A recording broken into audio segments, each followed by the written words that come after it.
Hi மக்கா, எல்லாரும் எப்படி இருக்கீங்க? என்னோட டிஎன்பிஎஸ்சி குரூப் 4 ஜேர்னியை இந்த சேனல் மூலமாக நான் உங்ககிட்ட ஷேர் பண்ணிட்டு இருக்கேன். என்ன மாதிரி வீட்டிலேருந்து நீங்களும் ப்ரிப்பேர் பண்ணுறீங்கன்னா மறக்காமல் நம்ம சேனலை சப்ஸ்கிரைப் பண்ணி வச்சுக்கோங்க. கண்டிப்பாக உங்களுக்கு ஏதாவது ஒரு வகையில் யூஸ்ஃபுல்லாக இருக்கும். உயிர்நாடி டே 6 வரைக்கும் நான் முடிச்சுட்டு என்னை ஃபாலோ பண்ணுற எல்லாருக்குமே தெரியும். இன்றைக்கி பார்த்தீங்கன்னா உயிர்நாடி டே 7 தான் நான் படிக்க எடுத்திருக்கேன்.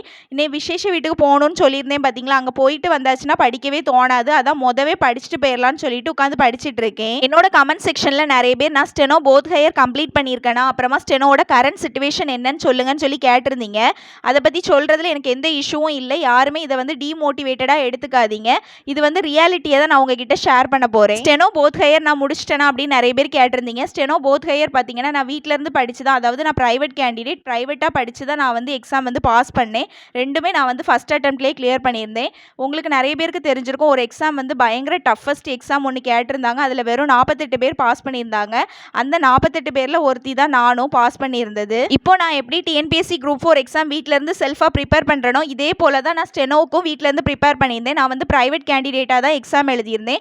போத் ஹையருமே நான் ஃபஸ்ட் அட்டெம்ப்டில் கிளியர் பண்ணியிருந்தேன். பார்த்துக்கோங்க, எல்லாமே யூடியூப்லேயே நமக்கு ஃப்ரீ வீடியோஸ் இருக்குது படிக்கிறதுக்கு. அதை யூஸ் பண்ணி தான் நான் படிக்கவே ஆரம்பித்தேன். எனக்கு குரு பார்த்தீங்கன்னா ராஜகோபாலன் சார் தான். ஃபஸ்ட்டு ஸ்டெனோனா என்னன்னே தெரியாமல் இருந்தப்போ நான் ஒரு இன்ஸ்டிடியூட்டில் ஜாயின் பண்ணியிருந்தேன், தமிழ் பேசிக் கற்றுக்கலாம் அப்படிங்கிறதுக்காக. அங்கே போய் கொஞ்ச நாளையிலே பார்த்தீங்கன்னா கோவிட் வந்துடுச்சு, என்னால் போக முடியாமல் ஆயிட்டு. அதுக்கப்புறம் ஃபுல் அண்ட் ஃபுல் பார்த்தீங்கன்னா ராஜகோபாலன் சாரோட ஃப்ரீ வீடியோஸ் பார்த்து மட்டுமே தான் நான் படித்து வந்து போத் ஹையருமே நான் பாஸ் பண்ணியிருந்தேன். இப்போ ஸ்டெனோட கரண்ட் சிச்சுவேஷன் என்ன அப்படிங்கிறத நான் உங்ககிட்ட ஷேர் பண்ணுறேன். தயவு செஞ்சு புரிஞ்சுக்க ட்ரை பண்ணுங்க. யாரையுமே நான் வந்து டிமோட்டிவேட் பண்ணுறதுக்காக பேசலை. முன்னாடியெல்லாம் பார்த்தீங்கன்னா ஸ்டெனோ போத் ஹையர் இருந்துச்சுன்னா டிஎன்பிஎஸ்சி குரூப் 4 எக்ஸாமில் வெறும் 90 கொஸ்டின் போட்டாலே வந்து ஜாப் அந்த மாதிரி இருந்துச்சு. யாருமே ஸ்டெனோ படித்தவங்க வந்து கண்டிப்பாக குரூப் 4 எக்ஸாமுக்கு ப்ரிப்பேர் பண்ணிட்டு போய் எழுதணுங்கிற அவசியமே கிடையாது. சும்மா போய் அட்டன் பண்ணாலே வேலைங்கிற நிலைமையில தான் இருந்துச்சு. பார்த்துக்கோங்க, லாஸ்ட் குரூப் 4க்கு முந்தின குரூப் 4 வரைக்கும். ஆனால் லாஸ்ட் குரூப் 4ல என்ன ஆச்சுன்னு பார்த்தீங்கன்னா காம்படிஷன் வந்து ஹெவி ஆயிடுச்சு. எப்படி டைப் பார்த்தீங்கன்னா டைப்பிஸ்ட் ஈக்குவல் டு ஸ்டெனோ அப்படின்னு மாறிட்டு, முன்னாடி பார்த்தீங்கன்னா 90+ இருந்தால் ஜாப்னு இருந்தது. இப்போ 160+ இருந்தால் கூட ஜாப் உண்டான்ங்கிறது டவுட்டாக தான் இருக்குது.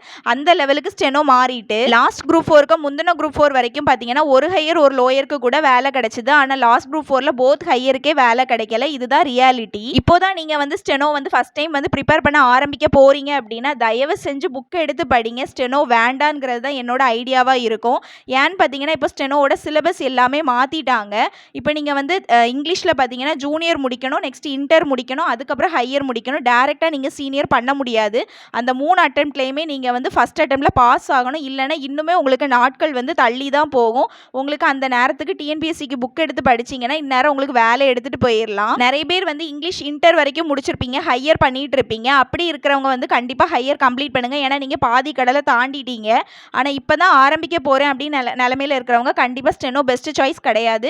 ஏன்னு பார்த்தீங்கன்னா உங்கள்ட்ட டைப்பிஸ்ட் போத் ஹையர் இருக்கிறதுக்கும் ஸ்டெனோவில் போத் ஹையர் இருக்கிறதுக்கும் ஈக்குவல் வேல்யூங்கிறப்போ நீங்கள் ஸ்டெனோ படித்து உங்கள் டைமை வேஸ்ட் பண்ணுறதுக்கு பதிலாக நீங்கள் வந்து டிஎன்பிஎஸ்சிக்கு ப்ரிப்பேர் பண்ண ஆரம்பிக்கலாம். ஸ்டெனோ பற்றின ஒரு கிளாரிட்டி உங்களுக்கு கிடைச்சிருக்கும்னு நான் நினைக்கிறேன். அப்படி ஏதாவது டவுட்ஸ் இருந்துச்சுன்னா கீழே கமெண்ட் செக்ஷனில் கேளுங்க. நெக்ஸ்ட் வீடியோவில் கண்டிப்பாக நான் ரிப்ளை பண்ணுவேன்.